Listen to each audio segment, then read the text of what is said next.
সল্লু আলাল হাবিব সাল্লাল্লাহু তাআলা আলা মুহাম্মদ সাল্লাল্লাহু তাআলা আলাইহি ওয়াসাল্লাম। ফটিকছড়ি বাসীর জন্য সুসংবাদ। বিশেষ করে যারা ফটিকছড়ি পৌরসভার মধ্যে রয়েছেন, আশেপাশে যারা রয়েছেন তাদের জন্য অনেক অনেক বড় সুসংবাদ হচ্ছে। ফটিকছড়ি পৌরসভার মধ্যে ১ নং রোডের মধ্যে আমিন শপিং কমপ্লেক্স ২য় তলায় দাওয়াত ইসলামীর পরিচালনায় দারুল মদিনা ইংলিশ ইসলামিক স্কুল চালু হয়েছে। আলহামদুলিল্লাহ।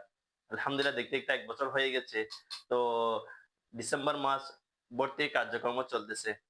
তো আমি আরজ করব যারা ফটিকছড়ি পৌরসভার আশেপাশে রয়েছেন এবং আপনার ছেলে সন্তানকে এবং সোশ্যাল মিডিয়ার মধ্যে যারা শুনতেছেন, দেখতেছেন, তো আমি আরজ করব আপনারা সবাই আপনার আত্মীয় স্বজনের ছেলে সন্তানকে দারুল মদিনায় ভর্তি করার বিশেষভাবে অনুরোধ করা হচ্ছে। কারণ দারুল মদিনা যদি আপনি আপনার ছেলে সন্তানকে ভর্তি করেন, এখানে ইসলামিয়াত যেগুলো রয়েছে ইংলিশ ভার্সনের পাশাপাশি এগুলো শিখতে পারবেন। কোরআন পাক শিখতে পারবেন। আমার নবীর সুন্নত, আখলাক কিভাবে জীবন যাপন করে এগুলো শিখতে পারবে।